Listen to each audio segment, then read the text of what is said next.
it last time, but I watched a really cool movie about the history of civil wars in Bosnia. And don't know if, I wanted to ask if you heard about it. It's called Beautiful Villages. One of my favorite films of all time. Oh, you know, Pretty Village, Lepacella, Pretty Flame. Lepagore. Lepacella, Lepagore, man. Yeah, You hit yeah, me right in the I heart, was dude. so impressed with it. It I is an- wanted to ask if you heard about it. It's called Beautiful Villages.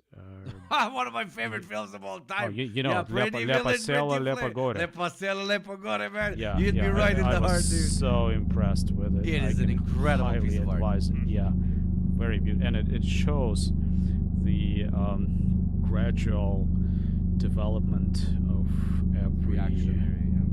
every single character, for every family, of every person, as the war rages on, as more and more homes are consumed by fires, and it shows the evolution of the society into the unspeakable in peacetime levels of hatred.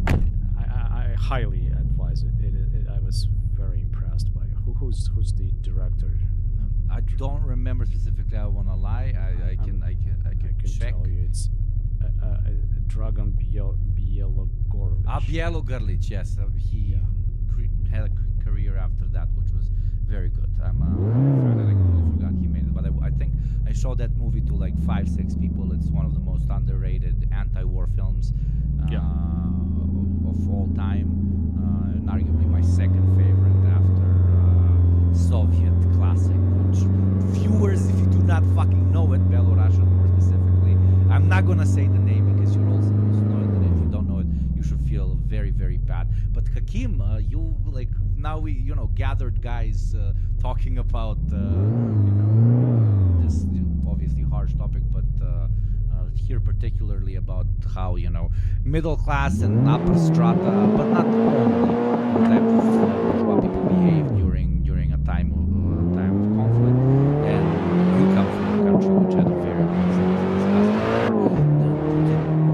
did you see something relatively similar, even though As in petty bourgeois outlooks, you mean? the guys that were thinking that didn't really give a fuck about what is going on up until it literally rolled up to their doorstep? Yeah. I don't think so. I think there's like a very interesting intersection between like Slavic populations and Arabs, is that we share a similar cynicism in general, but I think the difference with Arabs is it's less, or at least the way it is I've seen it in Iraq, it's a lot less that people are worried about what's going to happen, and instead it's the assumption that, oh yeah, no, it's going to get worse. It's definitely 100% going to get worse. I think very few people immediately start thinking, oh, this won't touch me. I think Everybody was with like, oh, 2003 shit. and ours, everybody immediately understood this is gonna, like, the question isn't if it's gonna, it's when and how do I prepare for it. I remember that. Sorry for interrupting you, but you have to. Hakim has a great quote from his dad when tell it to our dear guest and viewers as well. When he was watching TV and he saw the Twin Towers fall. Yeah, my dad basically said something to the effect of, like, how is this gonna, like, he was very somber and said something to the effect of, how is this gonna come back to us? Yeah. Essentially, something's gonna happen. This is gonna This is gonna come bite us in some way. But yeah, I think for a vast majority of people in this part of the world, the assumption is it's going to get worse, and how best to prepare for it. Should it be that, or should that happen? So yeah, but the difference is, I think the Iraqi experience is different from the Russian-Ukrainian one because the war was a lot more visceral in Iraq, right? Even in Ukraine, even on the front lines, it isn't as bad as it was in Iraq. Oh, give us some time. It's not the end. Hopefully it doesn't. Inshallah, it doesn't get that bad. But you never know when two ruling classes are fighting over some pennies. the infrastructure and people tend to suffer. Yeah. I think that we are on the path of destruction of much greater scale. It's going to be, as I said, this is the very early stage of a major global military conflict. It already took away hundreds of thousands of lives. I know that Iraq was a more dramatic story, but it lasted for over a decade, and we're seeing that in a year. The level of destruction, the military engagement of both NATO and Russia and its allies it doesn't have analogies in the modern history. It's not like one superpower dropping bombs on innocent population and killing people just for its imperialist ambitions. This is the beginning of the big imperialist conflict. It's not like we are being beaten by NATO, and it's not like what I'm trying to say. It is, although we already see it as a tragedy of enormous proportions, it is just the beginning. People don't believe me when I say that, but I'm confident. This is the beginning, and the situation won't stop there.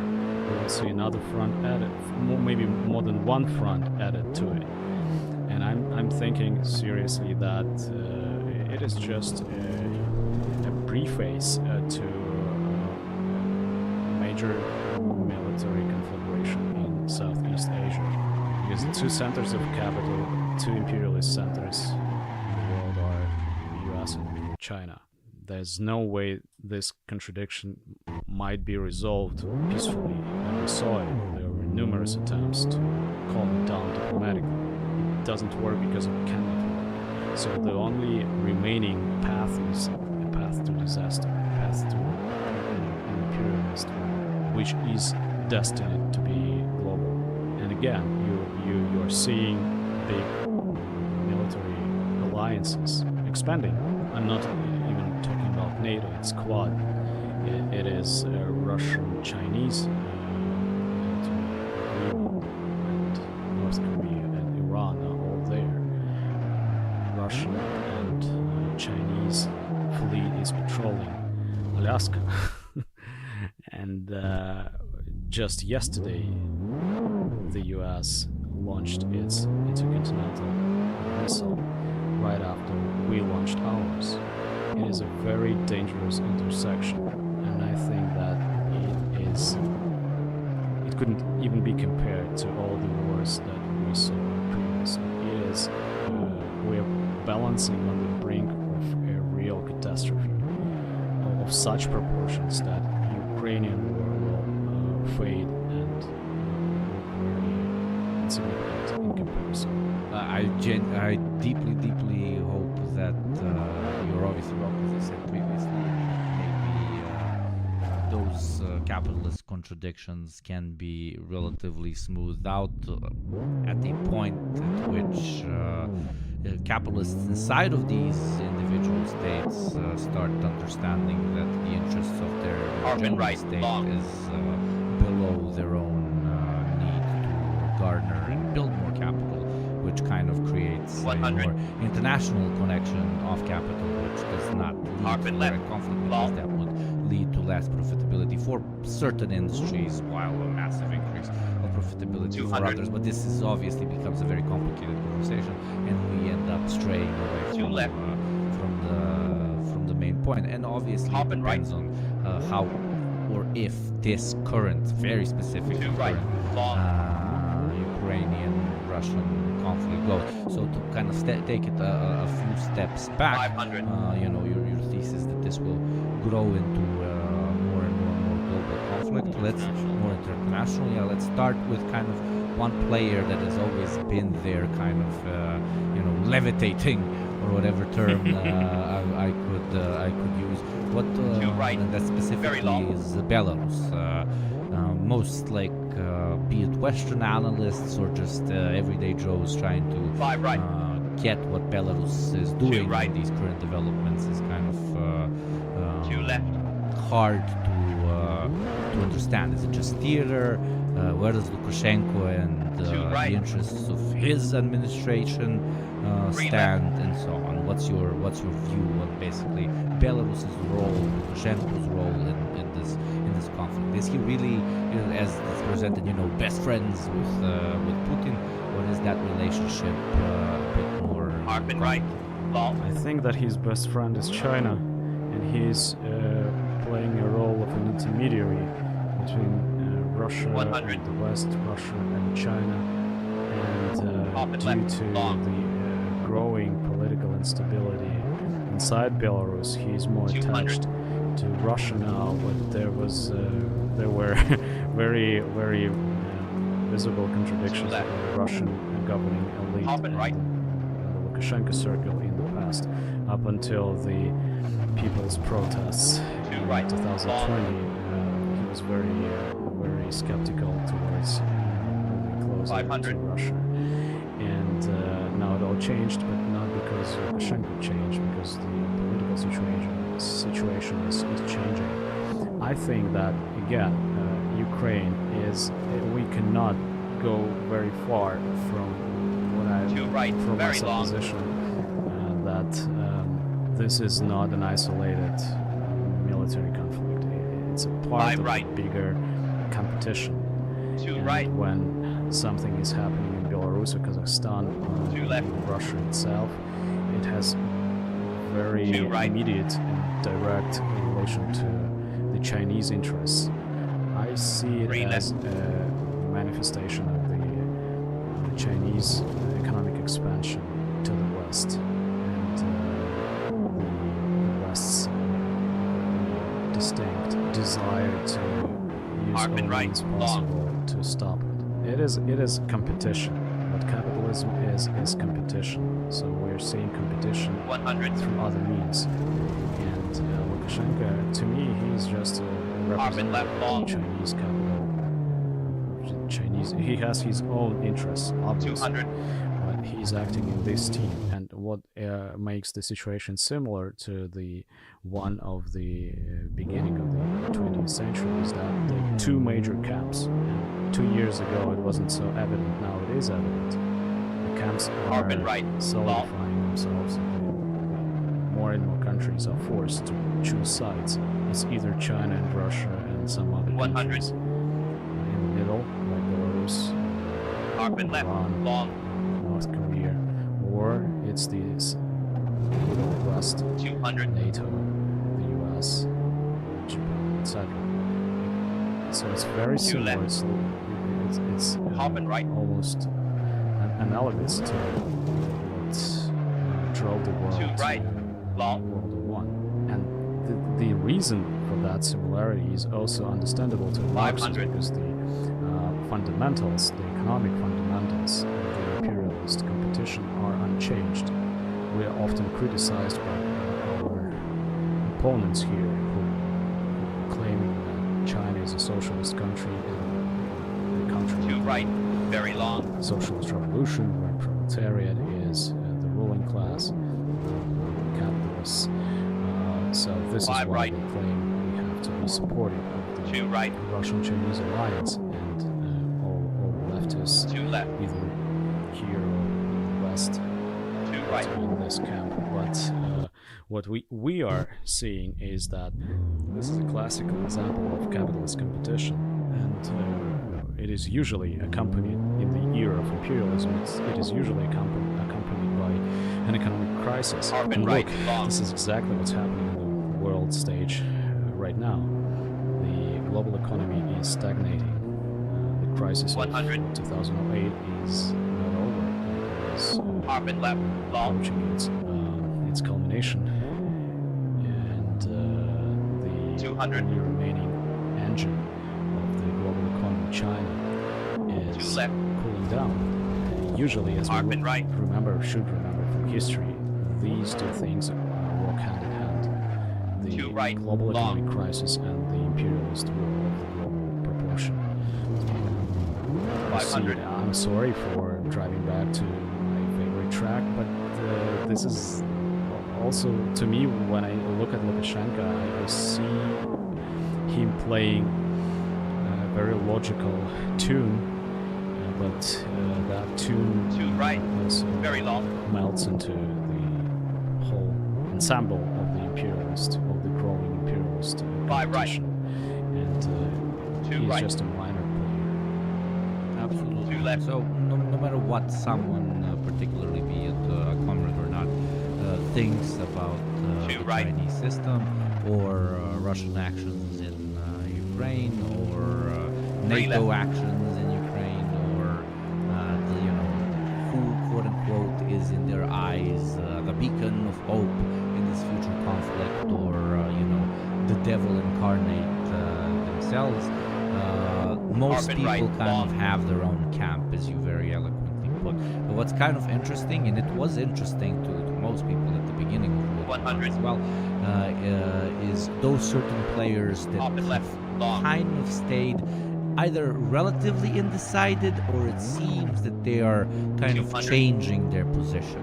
I don't know if you've noticed, mostly in liberal states, or what liberals would call conservative states, but we all know that those are kind of the same tent.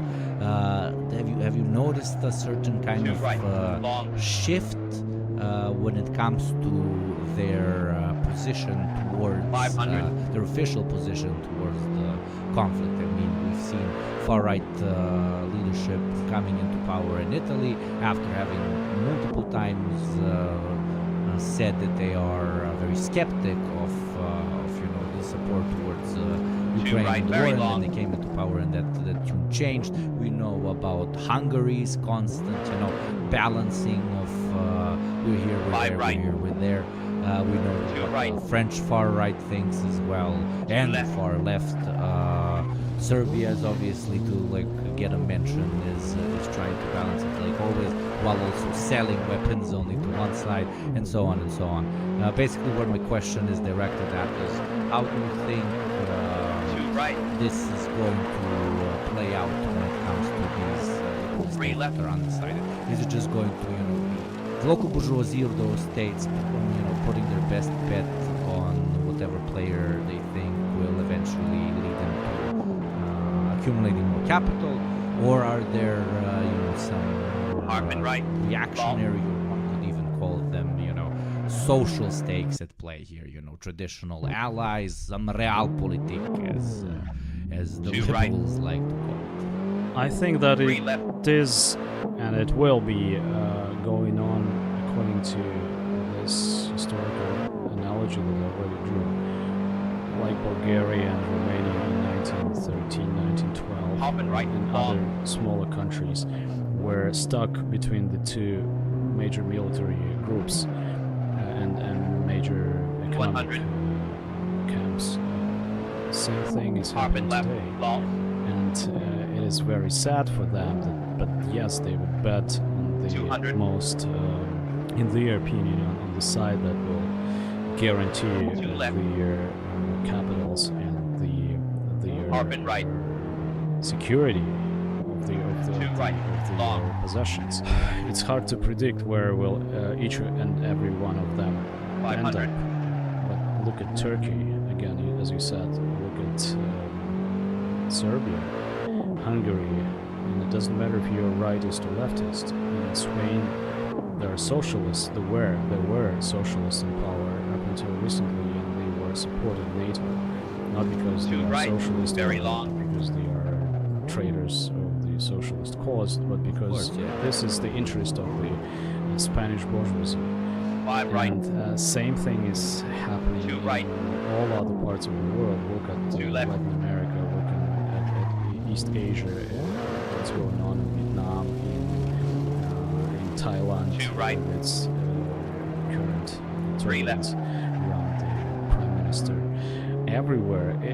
Of Africa, Africa, exactly, Africa. And everybody is very frightened. I think that the elites know exactly, they feel at least where we are going. And it's like somebody is being dragged into a meat grinder. And it is historically predetermined. There's no way you can avoid it. You have to pick sides. You have to choose where you should be, and everybody understands that if you make a wrong decision, the consequences might be fatal for you. So this is why they are trying to balance interests of conflicting powers, and they don't want to make the bet for as long as it is possible. But everybody would have to do that. There will be no independent outsiders. Nobody will be able to watch it from left. afar. Long. It is the nature of the imperialist war. There's no shelter. The front line is going 200. to be everywhere. So, as I said, right now we are seeing Two it left. when the Russian Harbin right. Ukraine is fighting against American Ukraine. I think this formula is Two right. close Long. to what I'm trying to express here. The countries dependent on 500. the bigger imperialist blocs and interests are engaged in fighting today.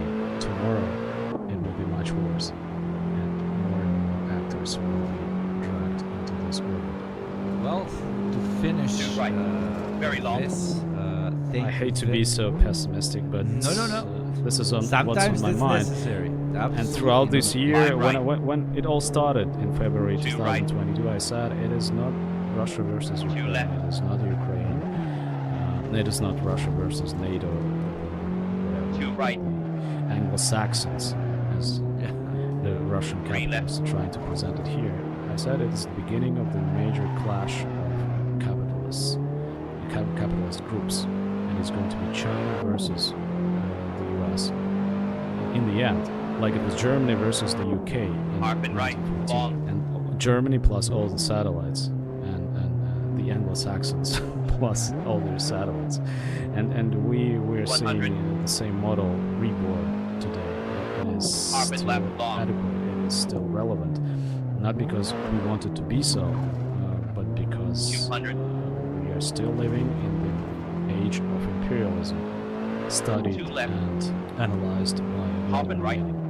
I would add, though, I think that I don't think pessimism is the correct word for it. Two I right. wouldn't Long. describe the situation during World War One as pessimistic. 500.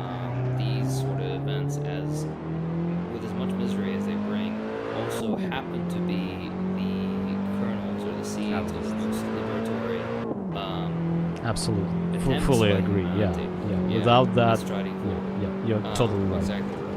And Two right. Very long. As Mao said, with the first spark around the Paris Commune, it was an insignificant amount of people Five that right. fell under sway and allowed socialism right. to be birthed. By the First World War, it was Two left. essentially Russia and all the states around it, and then by Two right. after the Second World War, it was a third of humanity, and with the next Three left. one, hopefully, inshallah, it will be a far more, for lack of a better term, globalized movement, which will allow also these liberatory projects to go onwards and make new strides and new gains, and make Harbin up right. for the time that had been lost since the end of the 90s and the illegal dissolution of the Soviet Union and all the other mistakes that have been made in history. So pessimism is the right word. I think it's a sober analysis as to whether it will come to pass or not. 100. We'll see. Yeah, The most important thing is and to be prepared. desperation sometimes, as I said, it is needed for revolutionary awakening. Exactly right. Yeah. You have to have that feeling that there's nothing left to lose, and only that makes you stand up. Yeah, the Harbin flower right. of revolution, Long. grows for the fire, as they say. Let's. Now I was 100. translating like a celebration, like a thing. It sounded so fucking cringe in English. Harbin left. But yes, no matter which analysis ends up being correct at the 200. end of the day, it truly is going to be socialism or barbarism, or in this case, if Constantin analysis comes to be, it is going to be Two left. socialism or death. Harbin right. Thank you very much. Thank you, Constantin, for coming on. This has been Two right. Long. a very, let's call it, somber but necessary 500. overview of something that impacts you and your family very, very directly, and countless families, be it in the region, but also as we know how the global economy works internationally, and potentially will very directly impact people in the future. Two right. Constantin, Very long. please tell our beautiful Tavajishi here in the audience where they can find your work, and all of the Five links right. are obviously going to be down Two in right. the description. Thank you. It's all on YouTube. I don't Two think left. that I need to some more advertisement for myself. right. Thank you so much for having me. as always, it is a great honor for me just to know that there are people, like-minded people in other parts of the world that still want to talk to us, to listen to us, and did not forget about the necessity of building the international solidarity of working class people. Absolutely, my brother. This has been the Deprogram. I'm Hakeem. I'm Gopnik. And I'm Constantine. All gonna die. Harpin left, long.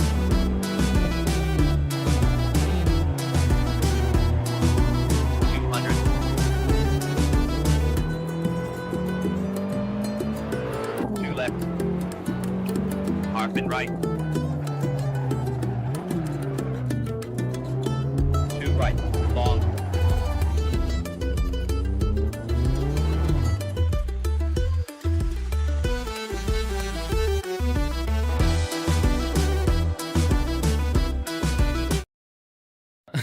Hello, dear listener. Editor JT here. We're excited to announce that by the time you're listening to this episode, our fall merch drop will be live at deprogramshop.com.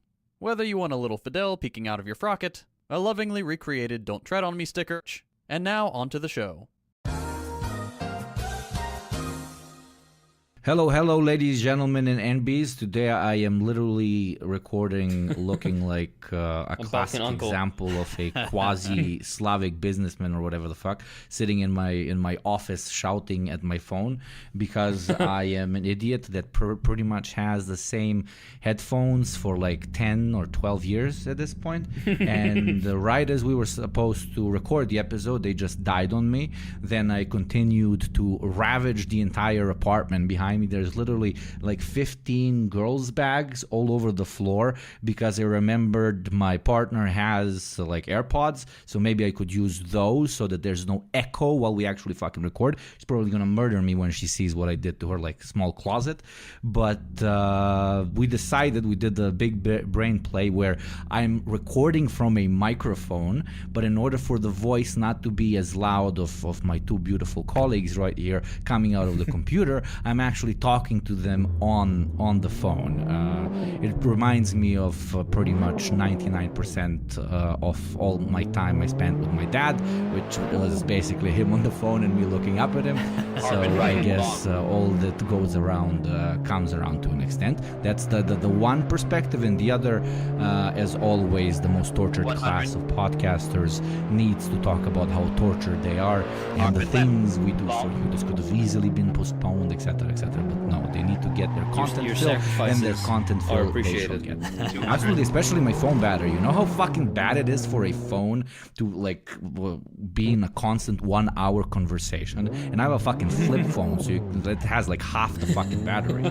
So if you're thinking, oh my god, $20 on Patreon makes no fucking sense for these guys, I will most likely need to buy a new phone after this. That's $1,000 right there. So excuses, come on. Headphones as well. Headphones, of course. I can't just go buy $15 headphones because I'm a professional podcaster. I am laundering Patreon money. No, I have to go buy $100 or $200 headphones. So there you go. This is how we siphon your hard-earned shit in order to be able to shout into a microphone. In this case, into a phone. Amen, brother. Well, I will say, I have been using the same pair of Audio Technica over-ear headphones since the beginning of my channel, and they've done really well. Like the cups, the ear cups, they're that fake leather stuff, and they're peeling to hell. So every time I take my headphones off, I've got these little black bits sticking to the side of my face, which does not count as blackface. It's not enough. But I can't recommend these enough. They're great. They have kept kicking all these years. I've thrown them. I've dropped them down the stairs. So Audio Technica, don't remember the designation. They're like $40.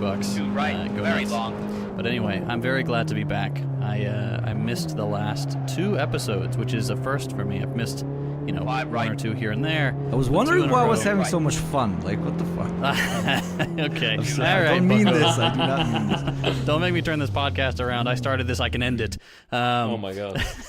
But the reason I was gone was because I was on a pilgrimage to the Holy Land of Chattanooga.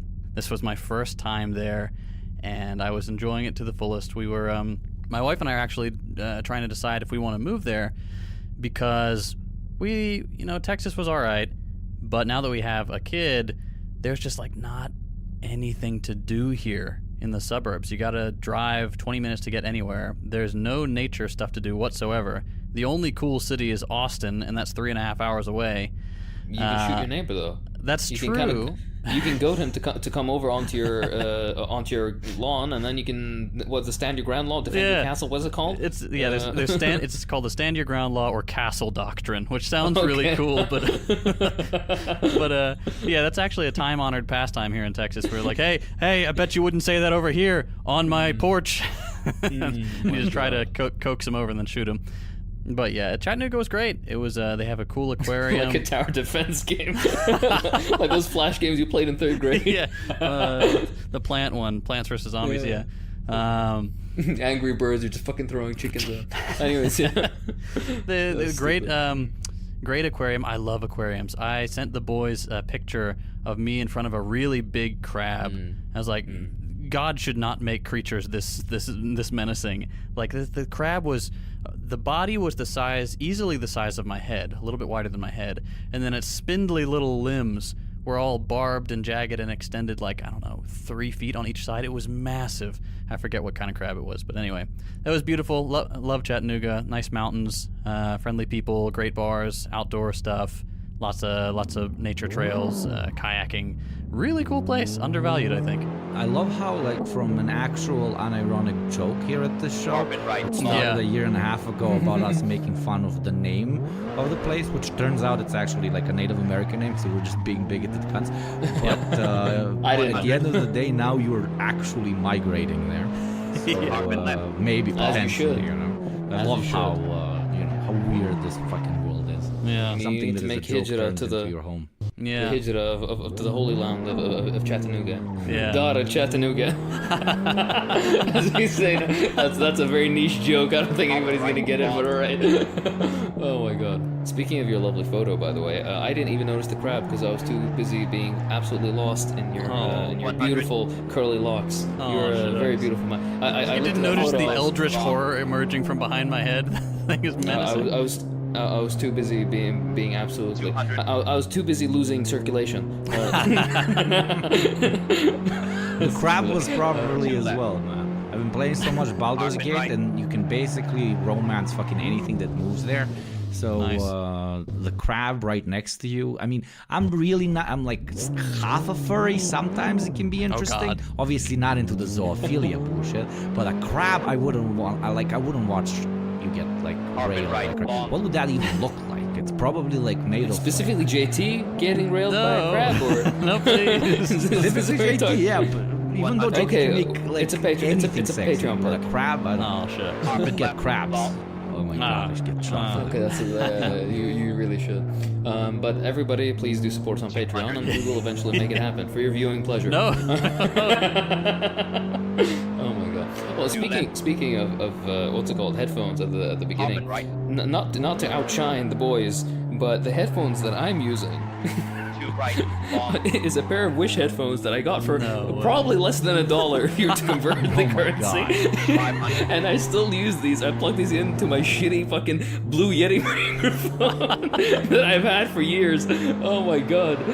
Hey, this operation still somehow managed to work. I've noticed this. I've noticed this thing about me is that I'm incredibly stubborn about improving things for myself, like buying anything for. I will get work done. I will. That's called just being a masochist. You are not stubborn about like it's masochistic. I genuinely, dear listeners, I genuinely think he enjoys it. He fucking loves it. He loves being extremely tired. He loves being uncomfortable. He loves like life being just difficult, which shows to me that he definitely is at least 20% Slavic. Like it's this drive towards beautiful self-destruction, but not like the American type of self-destruction where you sit and you wallow in your own desperation and so on. No, this one embraces it. This one still gets everything done while understanding that it could all be done much easier and quicker, but refusing to do so because Right. the mountain is more important than the peak. Blah blah blah. Yeah, exactly right. I'm Sisyphus. Now I'm pushing this stupid fucking rock, which is new headphones. Yo, it rolled down again. Yes. Dear listeners, do you know when Yugopnik is very lovely? You recommended a fantastic table to me. I still record on my bed. I graduated from underneath my bed to on top of my bed, by the way, because I stopped caring about the echo that you guys hear, and not the boys, specifically our listeners. But Yugopnik basically sat me down and was like, look, you don't need to treat yourself like this. Here's a very good option for a table. He must have told me this around 6 months ago. And the tab is still open, by the way. I just I'm looking at the tab. Sicko. It's open. I'll get it eventually. You fucking animal, I swear to God. Do you also have a length of knotted rope on your wall that you can just pick up and flagellate yourself with? Come on. Oh my god. Yeah, no, it's When you see a staircase, do you like climb the outside wall like Assassin's Creed because it's too difficult? Or God forbid an elevator, you probably like would burn up if you see an elevator. Oh my god, honestly. Dude, you know, by the way, yes, I'm one of those obnoxious people where every time I see an escalator, I'm like, no, not for me. There you go! I wasn't even fucking kidding! But I was gonna say, expanding on this point too. I remember this was back when I was in med school, and I had for 8 months straight. I would have this weird chest pain, and this was early enough in my medical career or like being a med student that I didn't realize that it was just like a musculoskeletal. It was nothing to worry about. But for those entire 8 months, I was like, what the fuck is this? Is this cardiac? Like cardiac in origin? And people would be like, go to the doctor, do something. And then finally, after 8 months, I go, and it was nothing, obviously. But yeah. Laziness often rewards. I don't mind that. I am the king of laziness. But that's exactly You and your my criticism rotted of it. tooth. Yeah, but a rotted tooth and 60-hour days working Yeah. at godforsaken firm. God, habibi. Yeah, We but change there. actually, speaking of the tooth, I now have for at least like a year, my wisdom teeth coming out, and like my back left down wisdom tooth came out, but the other one, he was 70% still inside, and he was really struggling. I was like, obviously I need to go to the dentist, and I ignored it for 3-4 months, and it pushed through. It pushed through, and now it's there, and it's a perfectly fine, healthy tooth. I just completely ignored it. It hurt like a bitch, but it pushed through, and now it's really nice. And when I bite stuff, I have an extra tooth, and I'm super fucking happy about it. If I went to a fucking dentist, he would be like, okay, for me to check it, it's $30, but for me to pull it out, it's probably $150 from the state coffer. So I would be with one less tooth now. I risk potentially literally inflaming the entirety of my mouth and probably getting some fucking thing like throat cancer. But now, there you go. The risk was worth it. I have a completely useless tooth in the back of my mouth. So there you go, you motherfucking hygienic cunts. I'm just here vibrating. Like when you quoted me those prices. No, those prices. You know what it costs to get a wisdom tooth out here? One single tooth. You can $4,000. It's not that bad. No, it's depending on if it's impacted or something where it can't come out fully. That's about $1,100 per tooth, but that's on the high end. Yeah, so about $4,000 for all of them. Dude, do you know how much it cost? I'm not gonna tell you. This wasn't here. I had one wisdom tooth removed. I ended up not actually needing to have it removed. I had one removed, and it was in one of Yugopnik's nondescript lands. And I think it cost me. This was, by the way, this is a private clinic. You know, I was like, I want to just get the absolute best treatment because it was fucking me up, and I had to get it done quickly. So I wanted the date right, like the next day. And I went and I got it done, and the person was super professional, and she was a fantastic, she was a surgeon, by the way. She was that then moved and double specialized, became this. It's complicated. Anyways, I think all in all, it cost me like $50 for the everything from the beginning to end, the private treatment, everything. It was she did do a really good job. The thing was fucking hard in there. She had to split my tooth in two and finally get it out. But yeah, it was a fantastic treatment. 10 out of 10. Would do again. I hope I don't need to, but. That's why when people visit, they like additionally also go and get like checkups and so on, especially from the West. So JT Hakim, you got it covered in your territory. But JT, when you come,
Harp and right.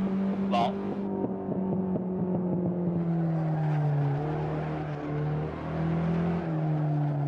100.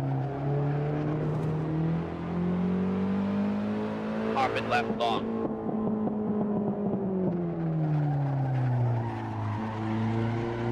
200.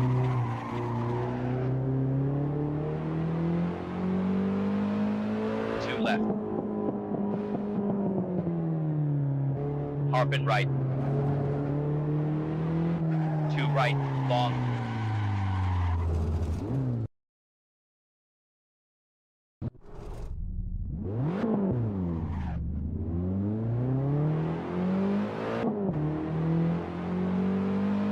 Harp and right, long.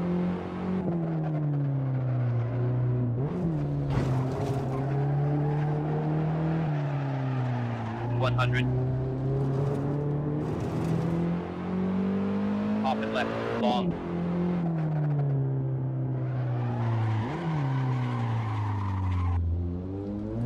200.